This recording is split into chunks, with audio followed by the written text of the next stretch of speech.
evening. This is Pamela, and you are watching Pam Entertainment TV, where we review movies, incidents in pop culture, and television series. Today, we are about to do a recap of Insecure, Season 5, Episode 6, entitled Tired. Okay. I'm just going to recap. We're not going to do a watch along to get my initial reactions of it. I watched it last night. And I just took some notes, and we're going to go over these notes, and then we are going to move through. We are in the 6th episode of the final season, and we're told there's either 9 or 10 episodes in this season. So we are more than halfway through. And I will say so far this season is blah. Maybe... Because, in my head, I anticipate, leaving it with a bang, just the episode would be, even if it's just okay, some storylines come to a completion, not necessarily that this person is going to be with this person, but there's just, there is some completion, and we leave the characters on a... where I think that they should be at a point in their life, because we met them and they were in their late 20s, early 30s, and we meet them now 5 years later. They're in their mid 30s. So I'm hoping that we see them with some progression, some evolution.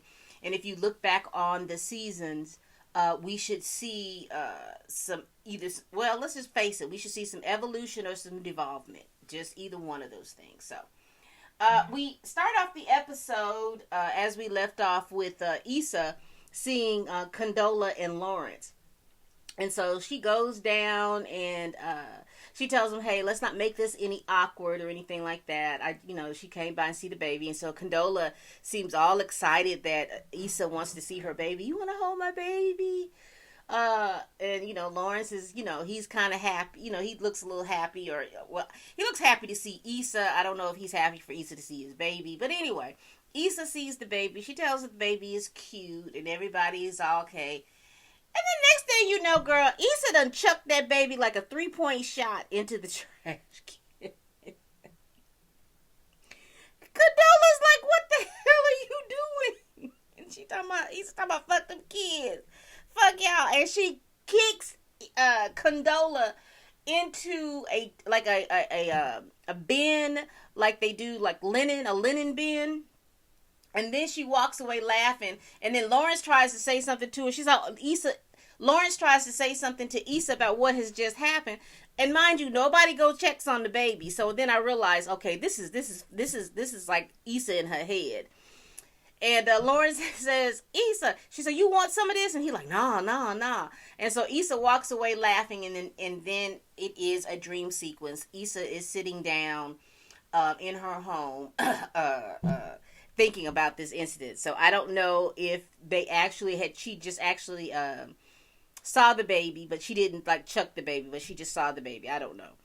So while Issa is sitting down, she goes and she checks Lawrence's social media, and she discovers that Lawrence has moved back to Los Angeles. So he has left that job. So you remember from the episode before, Lawrence got a little clarity about, if he wants to parent his child, he's got to sacrifice something, and he'd be more into the situation, blah, blah, blah, blah, blah. If him and Candola are going to co-parent effectively, Lawrence has got to be present. And it's very difficult if Lawrence is in another county and his child is over there, though he does need to work. I guess Lawrence has figured that he's made a mark over there in Simi Valley, that he can definitely come back and get a job and do pretty much the same thing and provide for his family and be present in his son's life. So kudos to Lawrence for that. I know it was a kudos to Lawrence for that. But that has Issa feeling some kind of way, because at first she was like, why he didn't tell me? But of course he wouldn't tell you. It's been over a year. You and him haven't dated in over a year. So now this is not going to be in any type of order. It's just going to be as I'm thinking about it. So we're going to go over to Molly. in Molly's situation. Issa is helping out Molly's family, while they're at the hospital, because Molly's mother has not she hasn't woken up yet. But Molly, in her sense of trying to do everything, she hasn't told the people at work that her mother has had a stroke and she's sick. So apparently Molly is on a retreat, and Issa is like helping out with her family in the hospital. But Molly is checking in, making sure that everything's okay. But you can see that this part about Molly, about doing everything and being in control of everything, it's not working out. And I am glad to see that there is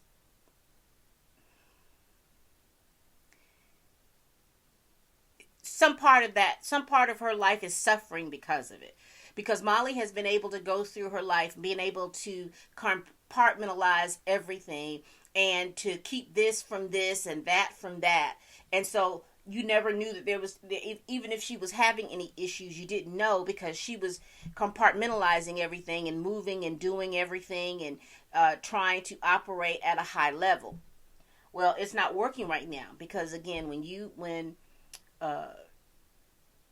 milestones is not the word that I'm trying to use, but if certain aspects of your life, people in your life who are your fulcrum, I guess that's the word, or a stake that grounds you. When that person can't operate to ground you like you used to, then it's difficult for you to be able to maintain everything, or tether you. I think tether is the better word. So she's starting to see that her mother was her tether, and her mother was the stake that grounded her. So she was able to fly and float and do what she needed to do, because she always had her mother to rely on. And now that her mother is sick, she no longer has that tether, and she's got to start relying on herself. And in order to do that, something's going to have to be slacking, or something's going to have to sacrifice, and she's going to have to see that she is going to have to rely on other people. And because she can't do something doesn't mean that she's weak, or she can't do it, or she's not in control. Oh, that was a lot. So while she's at the retreat, Molly is going to Molly, and she's going to outdo everybody else doing whatever. So they're bonding. They're doing little bonding methods and things like that. And they go out to drink, and Molly does not. She drinks a little bit more than, I guess, what she would have if she had her, she drank a little bit more than what she would have. I think she drank to the point where she couldn't remember what was going on, and she found a watch in her bed. And then she just got all, oh my gosh, I've had sex with somebody, and I don't know who it was. Oh my gosh, oh my gosh. She comes back down, and then her coworkers are like, there she is. There go Party Molly. And she was like, what? I don't remember. She was talking about the watch. And she was like, somebody left the watch. She tried to play it off like somebody left the watch down the hallway. But everybody was looking at her. All her coworkers were looking at her crazy like, nah, we know where the watch came from. And it ended up being Torian. And Torian explained that they had to take Molly back to her room. And so I guess in the midst of putting her back in her room, he left his watch. And I guess he figured she was going to give it back to me eventually. So Molly is now, she's got that embarrassment because her coworkers have seen, and they took a picture. Oh, I forgot. They took a video of Molly, and like I said, Molly was Mollying hard, honey. She was twerking and dancing, and she was the life of the party at that point. Going back to Issa. Well, let's stay on Molly a little bit, because then we can just go to Issa, and then we can just basically wrap this up. Molly realizes, she sits down and she has a conversation with Torian, and she confides to him and his mother is sick, and he's like, oh, okay, that's what I've noticed that was wrong. He says, because I noticed that that you were a little off. And he was like explaining to her, you remember when you first started, and I can't remember what the name of the account. He was saying that his brother had been diagnosed with cancer, and he was helping out his brother, and that's why he was a little uh, testy. And so they got to talking and realizing, and Molly, I think, kind of realized that it. Let's keep going. All right, sorry about that. She realizes that she can confide in Torian. She talks to Torian. Um, so Molly is having that breakthrough. And then also she had a bit of good news that her mother has awakened. Her mother is awake. She is a little alert. She can't talk. But Molly is very happy about the fact that her mother is awake. And she is going to just take that part one day at a time. So then we get to Issa. So, as we saw, remember in the last episode, Crenshaw was lighting her tail up on the internet, and she ended up, she did talk to him in the DMs, but he ended up posting what she said in the DMs. And so, she goes to Crenshaw to have well, what's happening is that Crenshaw has been giving her a bad name out throughout what she's done. And, Issa and her assistant, they go to another young black business to try to offer their services. And then once they realized who she was, they didn't want to use the services because Crenshaw, has had an issue with her. So then she goes and she confronts Crenshaw about what was going on. And then Crenshaw basically states what he's been stating before. I thought you had my back. I thought that, I thought you had my back and you didn't. You wanted to know my vision or whatever happened. And I don't trust that. And instead of you apologizing, you double down on it and da-da-da-da-da. So he just basically told her, you made a decision. So you made a decision. The decision didn't work out for you. So you're going to have to sit in that and be okay with that. And so Issa kind of took that. She didn't take that to heart. I don't think she understood that really because she's like, I don't think I was wrong. I was trying to make a compromise, which she was. But Crenshaw didn't want to compromise. And he's going to learn that one day there's going to be instances where he's going to have to take a compromise. At that point, he went with his gut and he was right. He did the right thing.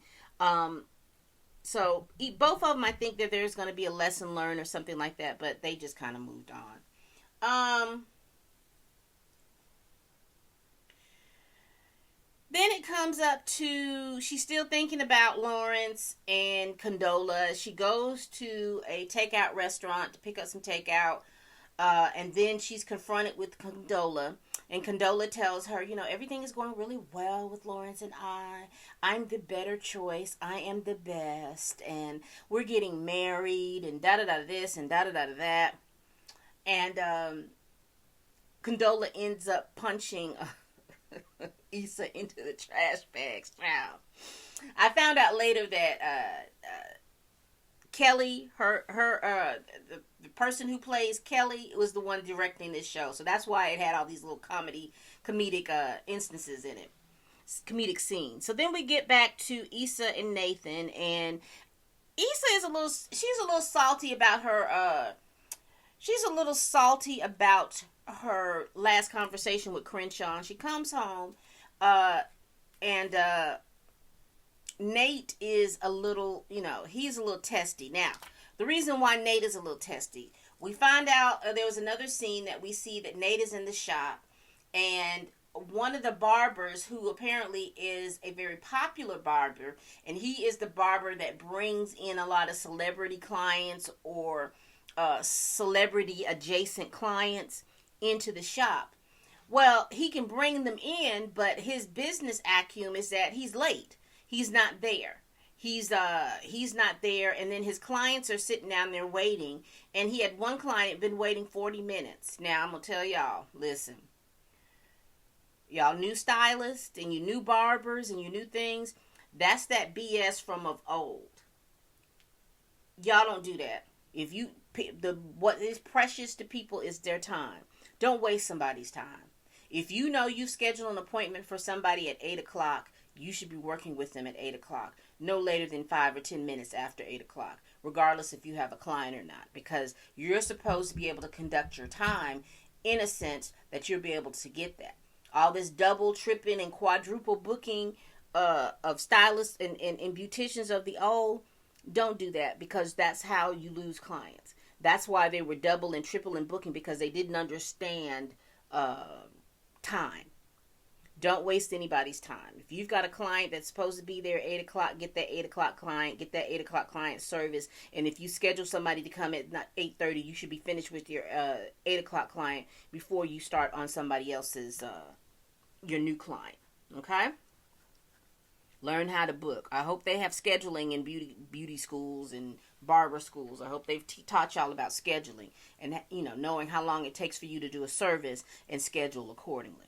So anyway, off my little soapbox. We're getting back into the shop, and the barber's not there. And so the other barbers are complaining about him, like, hey, I know he brings in good business. He's been eating one barber's food. He has been he hadn't been paying his money and stuff on time. It's just a whole lot of. So they're standing around, everybody in the shop. They're giving, I guess, the person who is part owner of the shop, who takes care of the business. They're giving him the money, their monies that they need so they can maintain the shop. And here comes that barber coming in.